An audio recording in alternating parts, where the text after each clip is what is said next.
This is an overview of your persuasive speech assignment sheet. You will notice that there are 2 pages that contain all the parameters and expectations of what you need to do on this assignment. But I wanted to take a moment just to explain a couple of things as you walk through this assignment. First of all, you're going to notice that the first bullet point says that you have a choice of delivering a 6 to 8 or 8 to 10 minute persuasive speech. You do not have to let me know which time frame you're going to use until the day of your speech.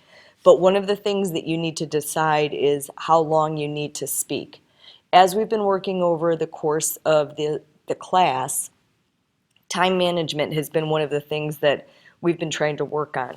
So this final formal speech is going to test your ability to adjust your message to a particular time frame.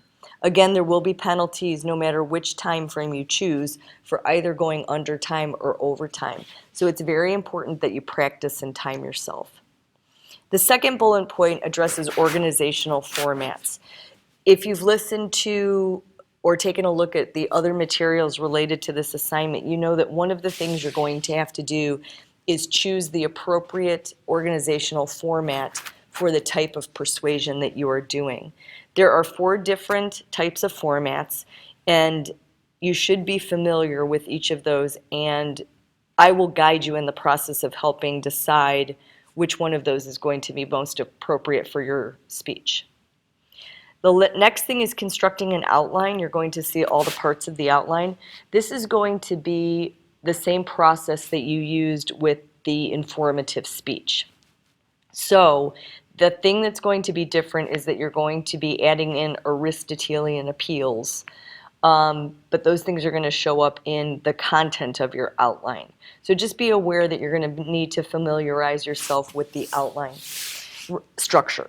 Remember that if you have lost points on your outline, that is one of the things that you are able to construct before you ever deliver the speech. So spending some time reviewing the outline instructions and taking a look at the sample outlines would be very important. The next bullet point addresses building arguments to support your position, utilizing claims, reasoning, and evidence. There are separate videos that address the topic of claims, reasoning, and evidence and building arguments. So you'll have to make sure that you watch those. You will be getting some specific instruction on utilizing Aristotelian Appeals, Logos, Pathos, Ethos, and a couple of videos that explain those. Those are actually persuasive appeals that you probably have used your entire life. You just didn't realize that you were using them. For a persuasive message to be effective, you have to be strategic in utilizing logic, emotional appeals, and credibility in order to influence your audience to willingly accept whatever it is that you're trying to persuade. So we will also do an activity that will help you understand how to apply those appeals. Again, you're going to construct an annotated works cited page using the CRAP criteria. If you did not do this on the previous speech, you're going to want to make sure that you do it on this particular speech. Remember, it's important that you are evaluating your sources, and that's part of turning in your works cited page. So if you need help with reviewing the CRAP criteria, those are posted as well, so you should be able to familiarize yourself with those.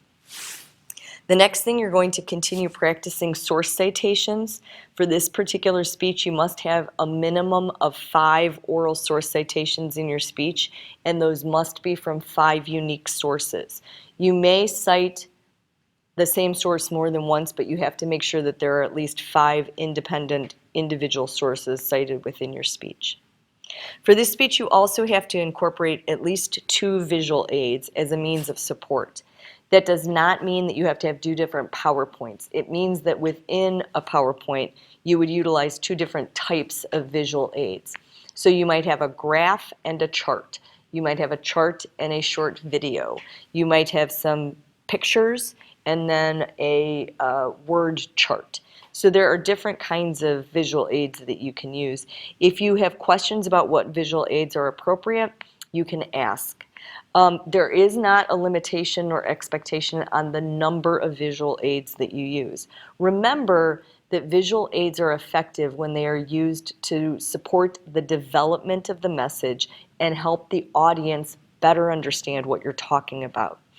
The audience does not easily understand, we don't process easily statistics. So being able to have some visual images that help us understand those statistics can be very effective.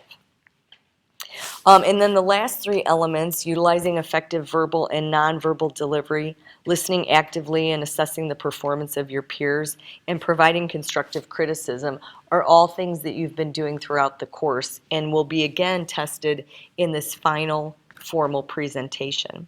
So make sure that you are familiar with what these expectations are as you start to prepare your upcoming persuasive speech.